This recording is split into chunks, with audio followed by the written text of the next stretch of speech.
Jadi inilah yang terjadi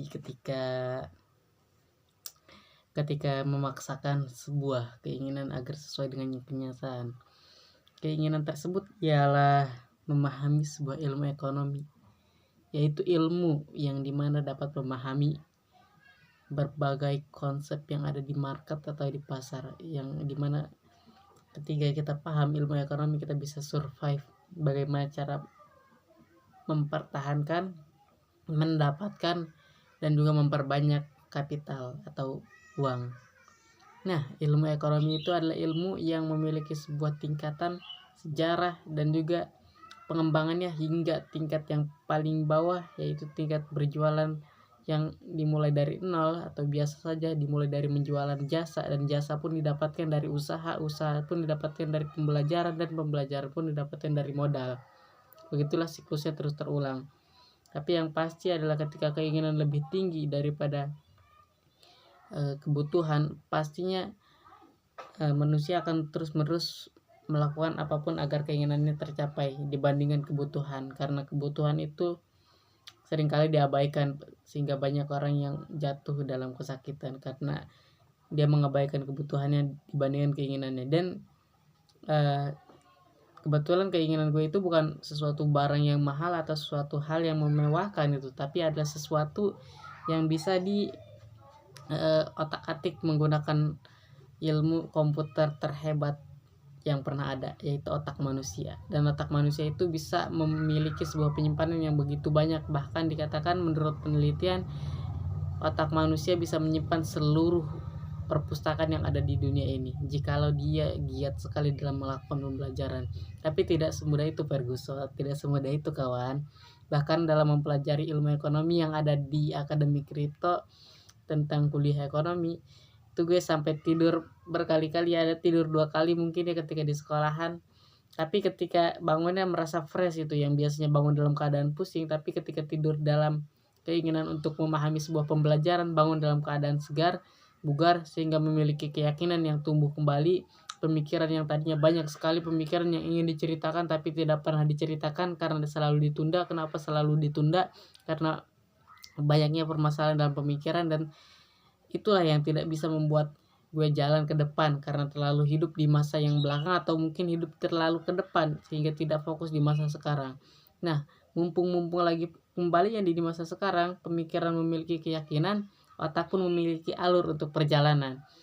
Lebih baik gue menceritakan sebuah pengalaman yang dimana telah gue ceritakan kembali kepada teman-teman yang ada di sekolah, yang dimana itu adalah sebuah penceritaan yang luar biasa menurut gue sendiri karena sudah gue lakukan sejak lama, mulai dari memberikan kata-kata kepada teman-teman sehingga memperbaiki reputasi public relation, yang dimana itu akan membuat sebuah presentasi tersebut menjadi lebih hidup, menjadi lebih berarti, memiliki makna yang tidak tersembunyi lagi tapi tersirat atau bisa dilihat. Karena sering kalinya pembicaraan dengan teman-teman walaupun banyak tertawaan, walaupun banyak yang meremehkan, tapi disitulah yang namanya pembelajaran, yaitu tidak mengharapkan pujian atau mengharapkan imbalan apa-apa, tapi mengharapkan ilmu yang kita berikan masuk ke dalam pemikiran mereka sehingga mengakumulasi kehidupan mereka dan juga tujuannya apakah memang benar seperti itu. Nah, apakah ilmu itu? Mungkin akan gue ulang. Inilah presentasi yang begitu menyenangkan hati dan juga bisa gue anggap itu adalah sebuah presentasi yang memiliki banyak makna tersendiri. Kita mulai. Tuh. Assalamualaikum warahmatullahi wabarakatuh. Oke, teman-teman semua. Jadi, pada kesempatan kali ini saya Muhammad Egy Noviansyah dari kelas 11.5 akan memberikan sebuah pengetahuan yang tidak didapatkan oleh teknologi genggaman tangan, tapi didapatkan di dalam sebuah perpustakaan, yang dimana perpustakaan itu memiliki fasilitas yaitu banyaknya pengetahuan, penuh kesegaran, keademan karena ada AC, jadi bisa dimanfaatkan oleh teman-teman semua dengan adanya fasilitas tersebut. Dan di sini pun saya akan memaparkan sedikit karena konsep yang ada di sini adalah literasi, dan saya akan berbagi pengetahuan literasi yang tadi saya sudah sebutkan didapatkan di dalam perpustakaan, yaitu sebuah buku yang ditulis oleh Bang Arif Rahman Lubis yang berasal dari Aekloba, lahir pada tahun 1920-1920-1900-an gitu ya, 1900-an, yang sekolahnya di SMP 1 Kota Medan, SMA-nya di SMP-nya di Ayakloba, dan SMA-nya di 1 Kota Medan, lalu kuliah di ITB Bandung.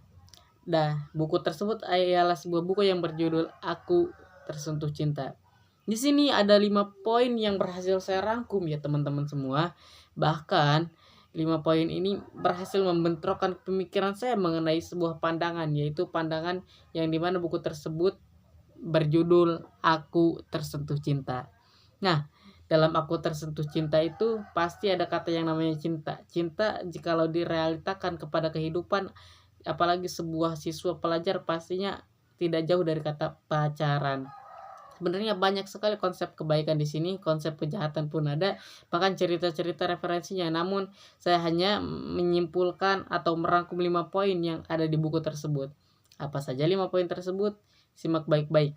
Dan yang pertama ialah sebuah konsep pacarannya ialah pacaran memang menyenangkan, tapi terlalu menggantungkan pemikiran. Maksudnya adalah ketika kita memiliki seseorang nih untuk bisa manfaatkan oleh kita, atau biasanya bisa dijadikan bahan curhat ya, kita tidak memiliki kemandirian, kita memiliki sebuah tembok, kita memiliki sebuah pegangan yang kurang pasti, sehingga otak kita mudah diombang-ambingkan gitu, tidak ada kepastian yang ada dalam kehidupan.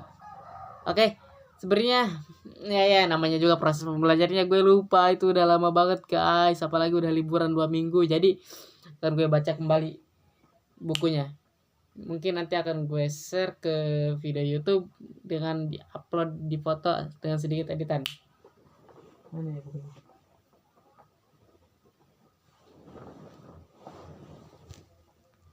Oke, teman-teman semua, akan gue ulang kembali ya presentasi yang gue lakukan mungkin beberapa bulan yang lalu. Ini literasi yang gue bagikan yang sangat menyenangkan karena banyaknya pergerakan perencanaan yang tanpa gue sadari sudah membuat sesuatu yang berubah dalam hidup gue, keyakinan yang begitu kuat. Inilah literasinya, yaitu kita mulai. Assalamualaikum warahmatullahi wabarakatuh. Oke teman-teman, pada kesempatan kali ini saya Muhammad Egy Noviansyah akan berbagi pengetahuan yang sudah saya dapatkan, bukan didapatkan di teknologi informasi yang bisa digenggam oleh tangan, tapi di dalam perpustakaan yang penuh ketenangan. Sehingga hati pun menjadi senang. Membaca buku cinta jadi lebih menyenangkan jiwa. Ops, cinta ya. Ini buku yang sudah memberikan saya pandangan, yang sudah memberikan saya pengetahuan yang berbeda sekaligus nyata.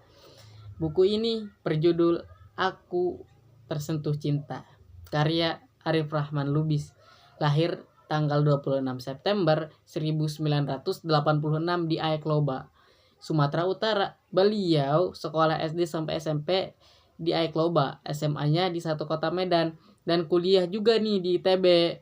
Bahkan setelah menyelesaikan pendidikannya, sekarang Bang Arif menjadi penulis buku dan penggagas yang aktif menjadi di sosial media dengan nama @teladanrasul. Oke, langsung saja saya bahas sebuah hubungan yang terjadi dan banyak yang mengalami, dan mereka, atau saya kira itu adalah bukti cinta yang dapat dilihat oleh mata, namun seringkali berakhir kecewa.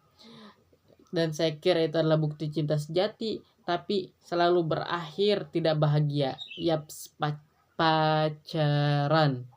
Ada 5 poin pandangan yang saya dapatkan dalam buku ini. Yang pertama adalah 1. Membuat hati bahagia, senang akan dunia milik berdua, melupakan kesenangan yang sudah ada, melupakan berbagai kejadian, momen-momen yang mungkin lebih membahagiakan di kehidupan nyata ini. Bukan hanya berduaan dengan pacar, dengan ayang, bersenang-senang, tetapi masih banyak sesuatu yang bisa kita dapatkan dengan rasa yang membahagiakan, bukan hanya berduaan, seperti ngobrol dengan teman-teman, dengan orang tua, dengan orang yang lebih tua, karena itu tentunya lebih memperbanyak pengalaman dan juga pengetahuan. Apalagi kalau udah dengan teman-teman tuh pasti tidak jauh dari kata bacakan. Nah, kalau yang kedua nih ya, tadi kan yang pertama, yang kedua, pacarannya positif nih, saling mengingatkan dan memotivasi beribadah. Yakin, bukannya itu hanya sandaran yang rapuh, mudah hilang, dan gampang jatuh dalam keputusasaan. Ibadah sholat, sedekah, puasanya rajin. Perlu diingat nih teman-teman semua, bahwa niat kita ibadah itu karena Tuhan, bukan karena ayang.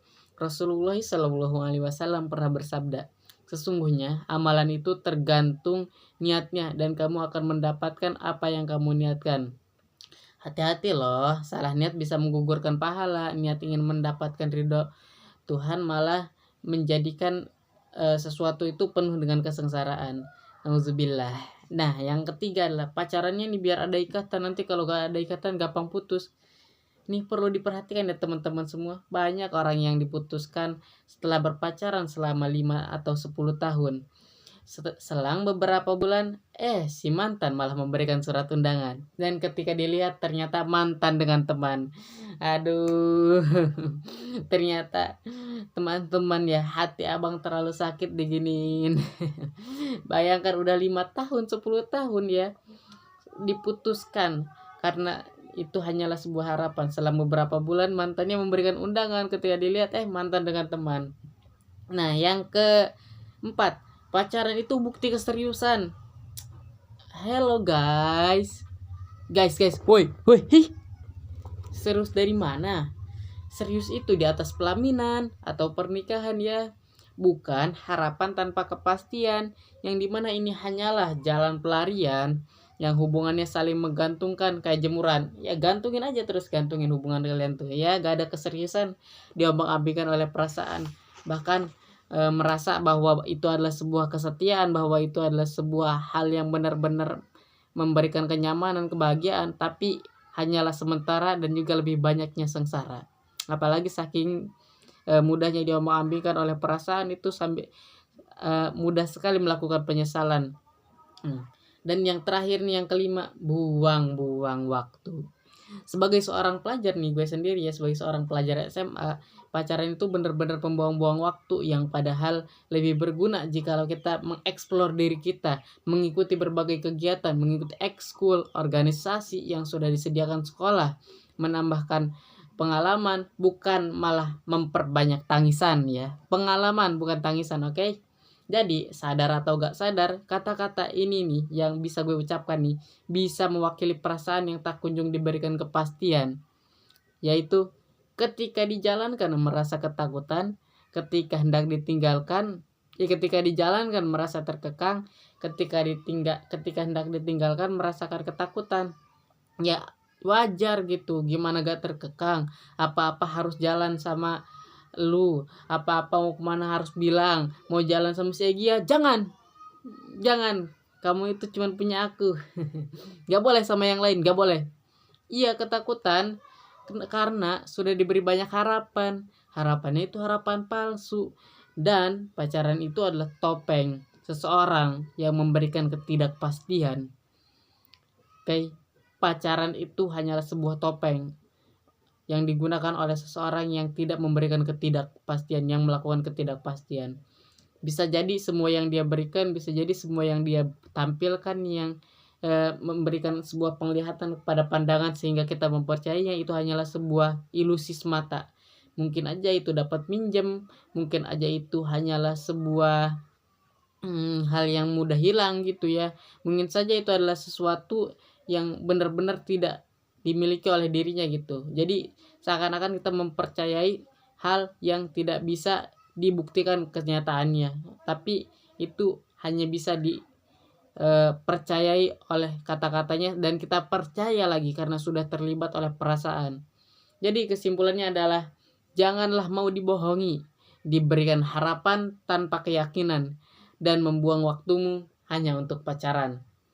Sekian dari presentasi saya, kurang lebihnya mohon maaf. Wassalamualaikum warahmatullahi wabarakatuh.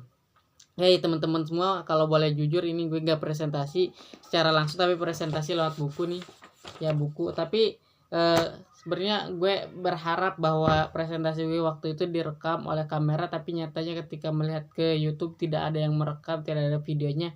Itu hanyalah sebuah ketidakpastian dalam diri gue sendiri. Ya tanpa disadari gue sendiri pun berharap pada sesuatu yang tidak pasti, padahal tapi itu udah ada kameranya, itu pun udah ada bukti nyatanya, tapi itu pun sebuah hal yang tidak bisa gue ambil kembali karena itu udah terlewatkan. Dan ketika gue mau membicarakan pun ini dalam kondisi yang sudah kehilangan arah, kehilangan keyakinan, yang dimana sekarang mulai mendapatkan kembali keyakinan, dan gue memberikan sebuah alur penceritaan yang berbeda dari sebelum-sebelumnya, yang dimana biasanya adalah sebuah alur yang mudah untuk dipatahkan, alur yang dimana itu hanya penceritaan gak jelas, pura-pura mengumbar-umbar ambil pikiran, pemikirannya begitu luas banyak, itu hanyalah sebuah ilusi, nggak ada bukti, nggak ada kenyataan. Tapi kalau ini gue bener-bener bisa membuktikannya, bisa berjanji jika lu bertanya kepada teman-teman di sekolah gue yaitu Semanbar, pasti mereka tahu tentang presentasi Aku Tersentuh Cinta. Ya minimal mereka tahu lah gue presentasi tentang cinta yang begitu memukau. Tapi kembali lagi ke pandangan diri sendiri, bahwa semua itu tidak berjalan sesuai dengan keinginan. Karena jikalau kita memaksakan sebuah keinginan agar sebuah keadaan agar berjalan dengan keinginan, pasti biasanya berakhir dengan kesedihan. Jadi berusahalah untuk membiarkan, jangan terlalu terpaku pada keadaan yang sudah diberikan. Jalankanlah sesuai dengan realita yang ada dan kenyataan yang sudah ada di hadapan. Saya Muhammad Egi Noviansyah, kurang lebihnya mohon maaf. See you next time untuk kembali memberikan konten-konten yang berfaedah untuk diri sendiri ataupun untuk orang yang sering menyaksikan. Kurang lebihnya mohon maaf. Wassalamualaikum warahmatullahi wabarakatuh. See you next time. Oke, setup gue berantakan.